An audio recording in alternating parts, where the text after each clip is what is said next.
करनाल के मारे जाने के बाद पृथ्वीवासी आत्मसमर्पण कर देते हैं।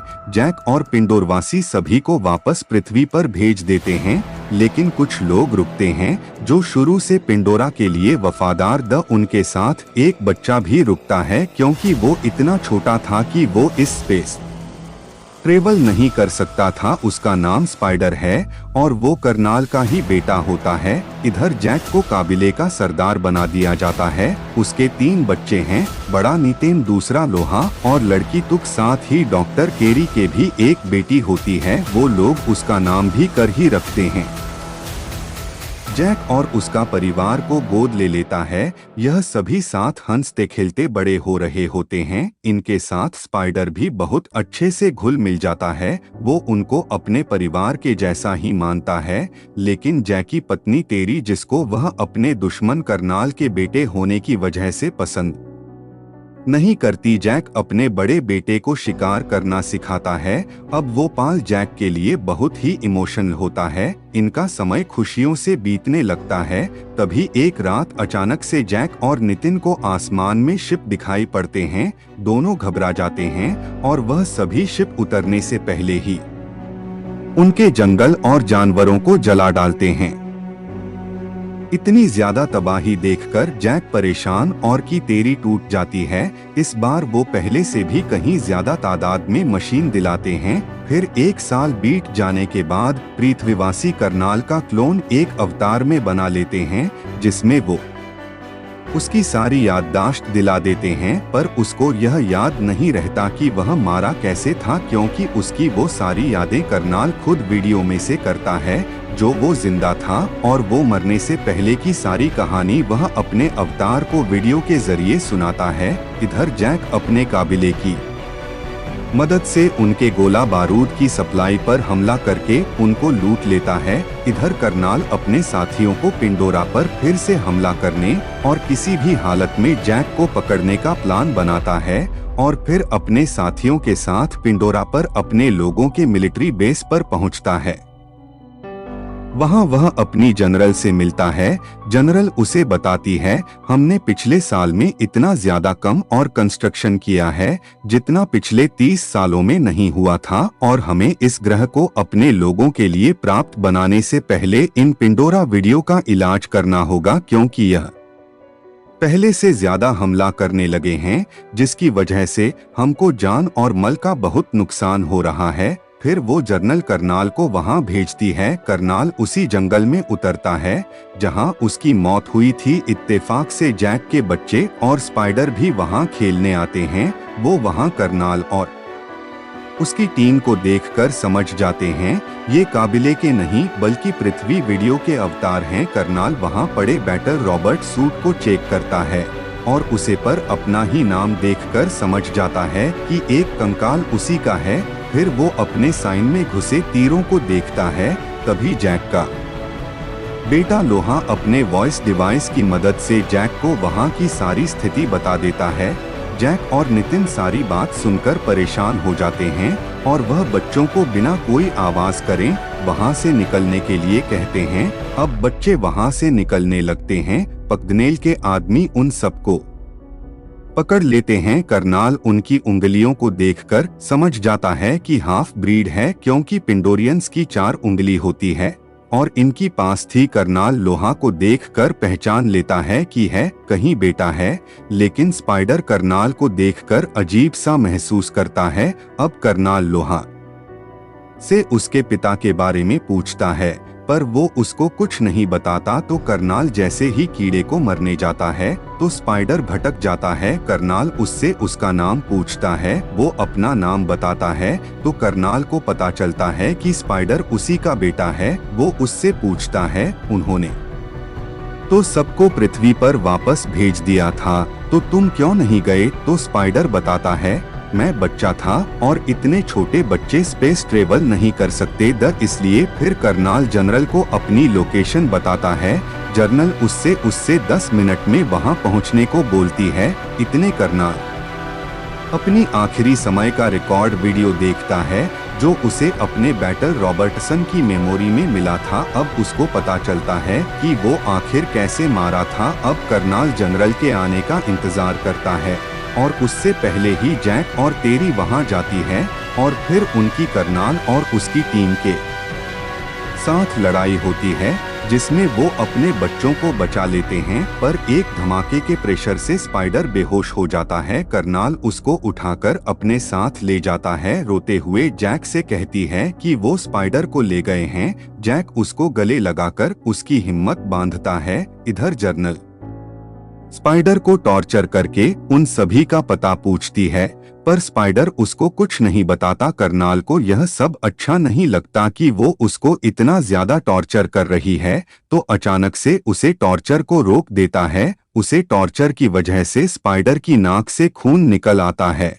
अब कर्नल जर्नल से कहता है कि मुझे जानता है, मैं अपने तरीके से इससे बात उगलवा सकता हूँ। तो जर्नल उसे कहती है, यह तुम्हारा बेटा नहीं है, और का कर वहां से चली जाती है। पिंडोरा पर जैक अपनी पत्नी से कहता है कि अब हमको यह जगह छोड़नी पड़ेगी, क्योंकि स्पाइडर कर्नल के पास है और वो उसे सब उगलवा लेंगे। तेरी वहां से जाने से माना करती है, तो जैक उसे समझता है कि वो सिर्फ मेरे और तुम्हारे लिए ही यहाँ आए हैं, और अगर हम यहाँ रुके तो सारे काबिले को खत्म कर देंगे। इस बात को समझती हुई वह रोटी हुई जय के गले लग जाती है और चलने के लिए मान जाती है। इधर कर्नल स्पाइडर से बात करने आता है। वो स्पाइडर को अपना लॉकेट देता है। स्पाइडर उसे देखते ही तुरंत फेंक देता है। असल में वह अपने पिता से नफरत करता है, क्योंकि वो जानता है कि उसके पिता ने लोगों पर बहुत अत्याचार करें और बेगुनाह को जान से मारा है। कर्नल स्पाइडर से कहता है,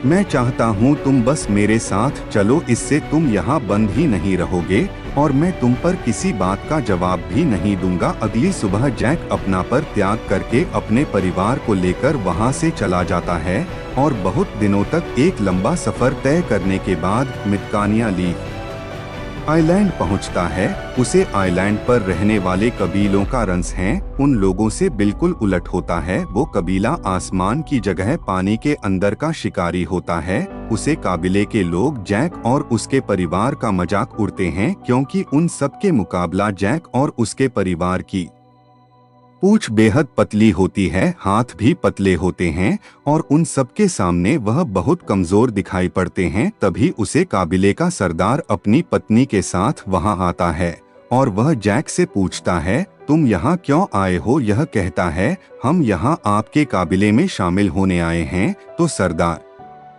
उससे कहता है कि तुम जंगली कैसी हो और हम पानी के, तुम्हारी कोई यहाँ कम नहीं आएगी। जैक कहता है, हम जल्दी सीख लेंगे। तभी सरदार की पत्नी बोलती है, ये हमारे जैसे पानी में तेज नहीं तर सकते। और करी और बच्चों का हाथ देखकर कहती है, ये कोई सच्ची पैदाइश नहीं है, इनके शरीर में शैतान का खून है। तो जैक उसको अपना हाथ दिखाता है और कहता है, मेरे भी वैसे ही है और मैन ईवा ने मुझे जीवन दान दिया है, उन्होंने ही मुझको काबुल किया है और अब मैं तुम में से एक हूँ। तभी नहीं तेरी बताती है, तुम सब जानते हो कि मेरे पति ने अपने दम पर पृथ्वी वीडियो को हराकर हमारे काबिले को बचाया है। तो सरदार की पत्नी कहती है, और तुम अब खुद को छुपाते फिर रहे हो। जैक दोनों को शांत करता है। तो सरदार जैक से कहता है, मैं तुम्हारी लड़ाई यहाँ तक नहीं लाना चाहता। तो जैक कहता है, मैं यहाँ लड़ाई नहीं बल्कि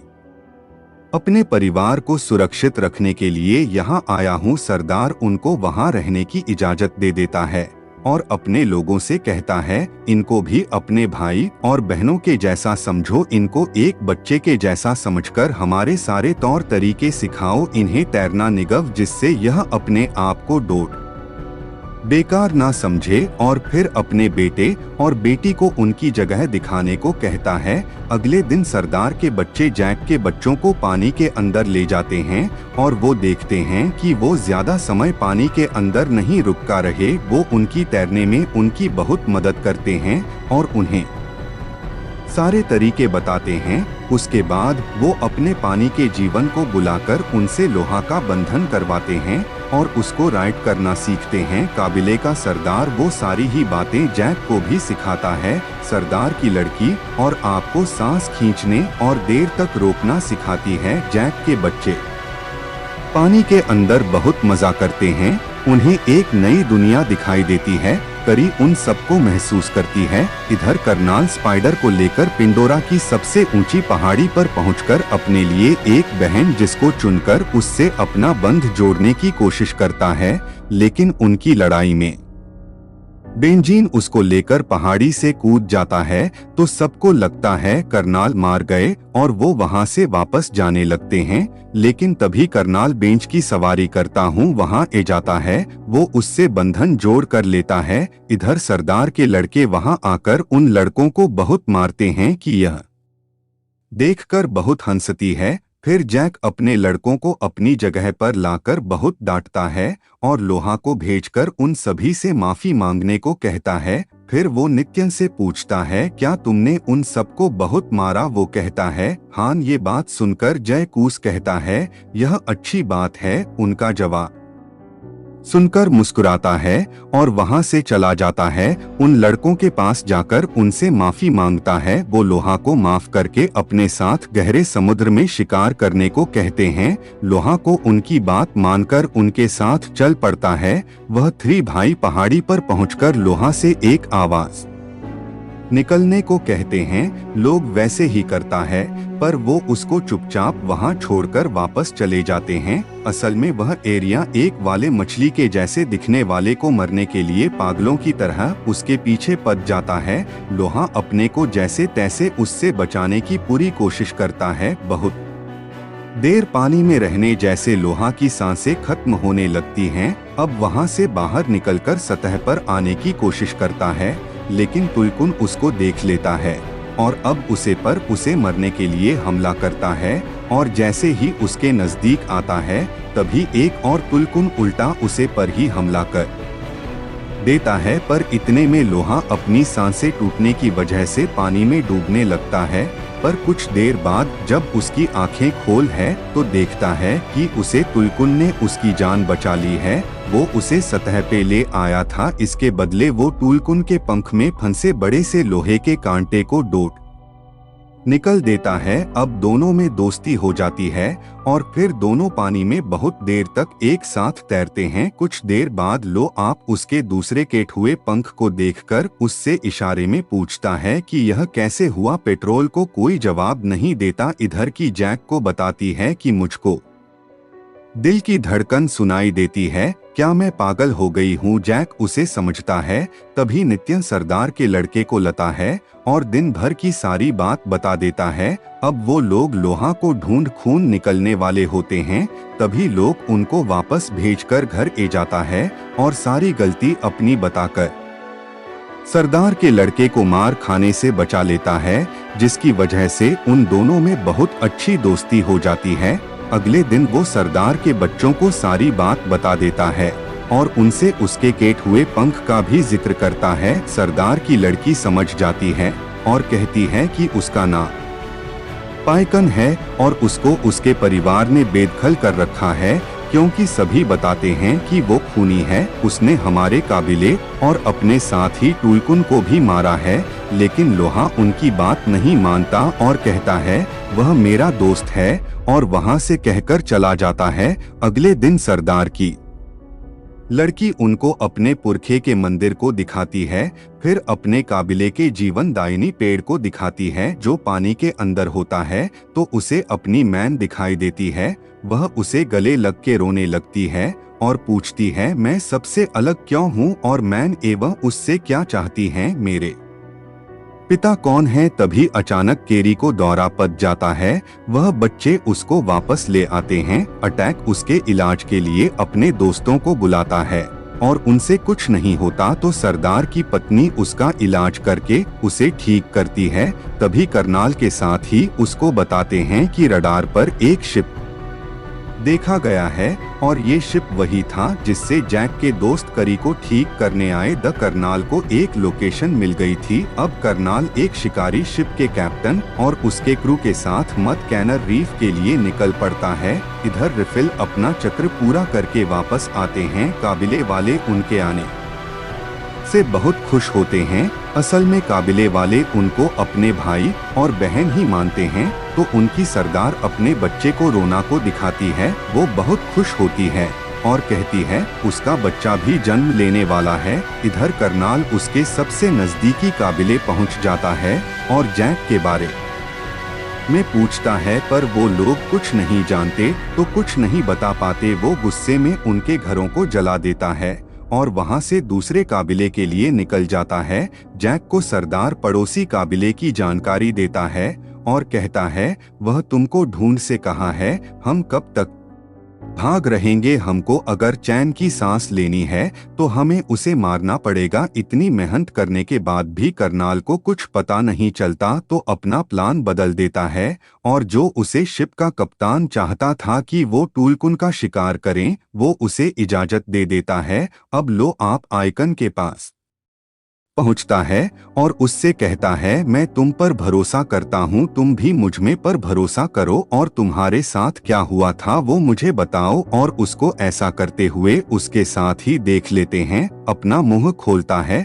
लोग अंदर जाकर अपना बंधन जोड़ता है जिससे उसको सब पता चल जाता है कि उसने सिर्फ अपने साथियों और काबिले वालों को बचाने की कोशिश करी थी। उसमें उसकी कोई गलती नहीं थी और उसने किसी को नहीं मारा। अब उसे कभी लेकर सरदार पता चलता है कि लो आप आइकन के पास गया था, जिसकी वजह से वह उसको दांत लगता है और बताता है बिल्कुल पहले खूनी दरिंदे हुआ करते द और बहुत ज्यादा मार काट करने के बाद उन्होंने दरिंदगी त्याग दी और शांति को ही अपने जीवन का मूल आधार बनाया। और पैकन ने उनके नियम तोड़ वापस दरिंदगी दिखाई तो उसको बिरादरी से बेदखल कर दिया। लोहा को उसको सच बताने लगता है पर जैक उसको बोलने नहीं देता। इधर करनाल की टीम तुलकुल की सरदार पर ही ट्रैक्टर लगा देती है क्योंकि वो अपने बच्चे की वजह से तेज नहीं कर सकती थी। अब वो सारे शिकारी, अब वो कैप्टन बड़ी बेरामी के साथ उसको घर कर मार देता है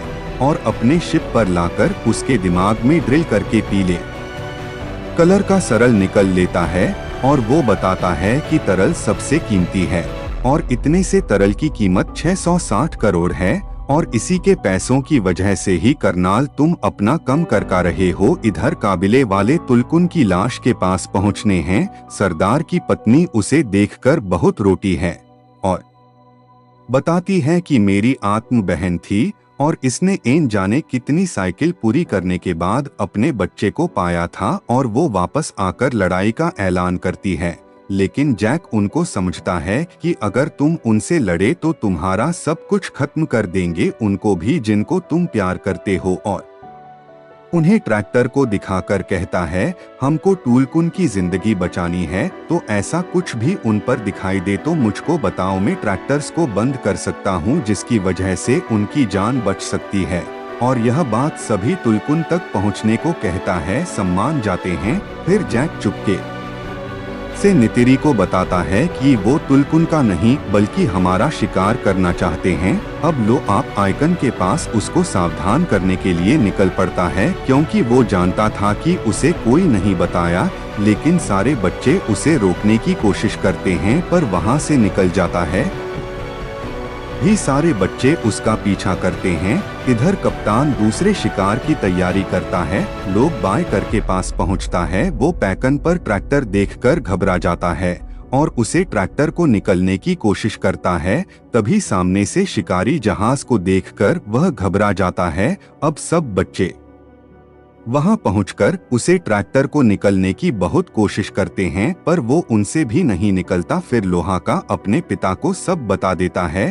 तभी जैक सरदार को बता देता है। वह सब तैयार होकर उनकी तरफ निकल पड़ते हैं। करनाल उन बच्चों को उनके पास देकर बहुत खुश होता है बच्चे ट्रैक्टर को निकल देते हैं और उसे समुद्र में फेंक देते हैं। अब खुद भी समुद्र में अंदर छुप जाते हैं और पाइकन बचकाना निकल जाता है। करनाल छोटी सबमरीन से उनको पकड़ने का आदेश देता है। कुछ देर मशक्कत करने के बाद वो सरदार की बेटी और जाल डालकर पकड़ लेते हैं लोग। आग भी उनको छुड़ाने के चक्कर में पकड़ा जाता है। स्पाइडर यह देखकर उनके पास भाग आता है, पर वो लोग उसे पकड़कर वापस अंदर ले जाते हैं। करनाल उन तीनों बच्चों को वहीं बाहर देता है और जैक से अकेले आने को बोलता है, नहीं तो बच्चों को मार देने की धमकी देता है। जय खुद को सरेंडर करने को तैयार हो जाता है, गुस्से से पागल हो जाता है और समुद्र के अंदर पत्थरों को तोड़ने लगता है।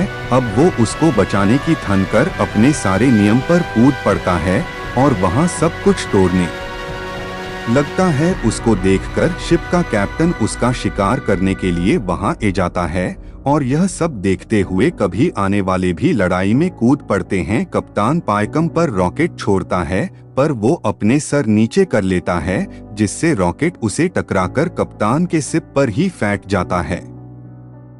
ऐसा देख कप्तान हैरान हो जाता है। अब उन सभी लोगों में बड़ी भयंकर लड़ाई शुरू हो जाती है और सब अपने दुश्मनों को मरने लगते हैं। इधर पानी के अंदर करी अपने बंधन को उनके जीवनदायिनी पेड़ से जोड़कर करनाल की सबमरीन को तोड़ देती है, जिसको देखकर सरदार के लड़के बड़े हैरान होते हैं। शिप के अंदर स्पाइडर भी शिप के कंट्रोलर को तोड़ देता है, जिसकी वजह से शिप चट्टान से जाकर टकरा जाता है और उसमें पानी भरने लगता है। कप्तान को पकड़ने के लिए तार से बंधे एंकर को उसे पर शूट करता है, पर पैगाम बड़ी चालाकी से उसे बचकर अपने सर से जानबूझकर उसे तार को बांधकर पूरी ताकत लगाकर उसे बोट को खींचने लगता है। कप्तान बड़ी मुश्किल से पीछा छुड़वाता है, पर फिर से उसे पर हमला करने की तैयारी करता है।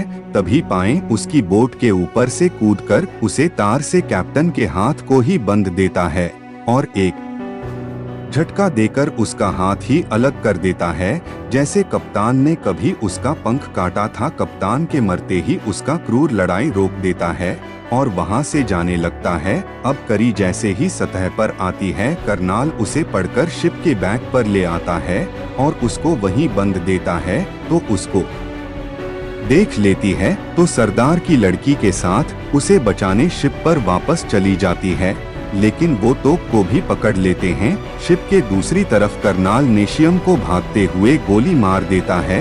बच्चे बड़ी मुश्किल से उसे टापू पर ले आते हैं, पर वो बच नहीं, पता नहीं तेरी उसको मारा देख पागलों के जैसे चीखने लगती है और बहुत रोटी है। तभी करनाल जैक के वॉइस डिवाइस पर बात करता हुआ उसे बताता है कि उसकी छोटी बेटी उसके पास है, तो जैक की तेरी को संभालने को बोलता है और कहता है, हमें अपनी बेटी को बचाना है, नहीं तेरी अपना धनुष उठाकर अपने बंजीस पर बैठकर शिप की तरफ उठ जाती है। जैक वहां शिप पर चुपचाप पहुंचकर धमाका कर देता है, जिससे वहां आग लग जाती है। उसका रौद्र रूप देखकर स्पाइडर भी डर के मारे छुप जाता है। इधर जैक चुपके से तुक को छुड़ा लेता है, पर करनाल करी के गले पर चाकू रखकर उसके सामने आता है और कहता है, तुम नहीं चाहोगे कि आज तुम्हारी एक औलाद और मार जाए। करनाल उससे हथियार रखवा देता है। स्पाइडर कर्नल को ऐसा करने से रोकता है, पर वो नहीं मानता। तभी की तेरी स्पाइडर के गले पर चाकू लगाकर कीरी को छोड़ने को बोलती है, पर करनाल उसका ऐसा दिखाता है जैसे उसे पर इस बात का कोई फर्क ही नहीं पड़ा। तभी नहीं तेरी करनाल से कहती है, लड़के के बदले लड़का स्पाइडर की छाती पर चाकू मार देती है। तुरंत गिरी को छोड़ देता है। अब वो सब वापस जाने लगते हैं, पर करनाल कहता है, मैं अभी भी नहीं रुकूंगा और वापस आऊंगा और तुम अपने पूरे परिवार के साथ सारी जिंदगी डर में जियोगे। इतना सुनते ही जैक उसे पर हमला कर देता है। इधर पानी के अंदर की तेरी और उसके बच्चों को आग घर लेती है, तो वापस चढ़कर उसके दूसरी तरफ से निकलने की कोशिश करती है। तभी पानी का बहाव तू को शिप के अंदर ले जाता है नहीं तेरी उसके पीछे कूद जाती है, डूबने लगता है और पलट जाता है। स्पाइडर गिरी ऊपर ए जाते हैं। इधर पानी के अंदर जैक लड़ते लड़ते करनाल का गला घोटकर उसे बेहोश कर देता है। उसको लगता है कि करनाल मार गया, लेकिन खुद भी पानी में सांसें टूटने की वजह से डूबने लगता है। तभी लोहक जैक को बड़ी मुश्किलों से एक चैम्बर में लेकर आता है, जिससे जैक को सांस ए जाती है। इधर तुको नीति री भी एक जगह आगे फंस जाते हैं और जहाज पूरी तरह अंधेरे में डूब जाता है। फिर किरी वहां रोशनी देने वाली अनेक मछलियों को बुला लेती है और वो उनके पूरे जहाज में भेज देती है। वह तू कौन नीति को बाहर निकल लेती है। इधर लो आप आइकन की मदद से जैक को भी बाहर निकल लेता है। उन सबको अपने पंख पर बैठाकर टापू पर छोड़ देता है। स्पाइडर भी करनाल को बाहर निकल लेता है। वह जिंदा होता है। वहाँ उसका भांजी सा जाता है। करनाल स्पाइडर को साथ चलने के लिए बोलता है, पर स्पाइडर उसे वहां चिढ़कर वापस जैक और उसके परिवार के पास ले जाता है। तो करनाल अपने बगरिस पर बैठकर वहां से उठ जाता है। अब सब काबिले वाले नित्य को आखिरी विदाई देते हैं। उसे समय जैक को वह पाल याद आता है जब उसने नित्य के जन्म पर अपने हाथों में उसे लेकर उसका नामकरण किया था, और अब वह उसको पानी के उसे अनथीन गहराई में दफन होते देख रहा था। उसका दिल टूट गया था। वो वापस आकर सरदार से कहता है, हम कल चले जाएंगे। तो सरदार कहता है, तुम्हारा बेटा अब हमारे देवताओं के पास है और तुम भी अब पानी के आदमी हो चुके हो, तो तुम हमारे काबिले का ही हिस्सा हो। फिर जैक और नितेरी उनके जीवन दायिनी पेड़ से अपना बंधन बांधते हैं। तभी जैक को वह समय दिखाई देता है जब ने पहली बार शिकार किया था और वह बहुत खुश दकी तेरी उनको गहराई में दफन होते देख रहा था। उसका दिल टूट गया था। वो वापस आकर सरदार से कहता है, हम कल चले जाएंगे। तो सरदार कहता है, तुम्हारा बेटा अब हमारे देवताओं के पास है और तुम भी अब पानी के आदमी हो चुके हो, तो तुम हमारे काबिले का ही हिस्सा हो। फिर जैक और नितेरी उनके जीवन दायिनी पेड़ से अपना बंधन बांधते हैं। तभी जैक को वह समय दिखाई देता है जब ने पहली बार शिकार किया था और वह बहुत खुश दकी तेरी उनको देखकर खुश होती है। नित्य सच में अब उनके देवताओं के पास था। वो उसका स्वर्ग था। वहाँ उसकी दुनिया में उसका परिवार उसके साथ था और कहानी यही खत्म हो जाती है। आशा करता हूँ कि आप सभी को यह एक्सप्लेनेशन पसंद आई होगी और भी मूवी के एक्सप्लेनेशन सुनने के लिए आप हमारे इस चैनल को लाइक करें, सब्सक्राइब करें और साथ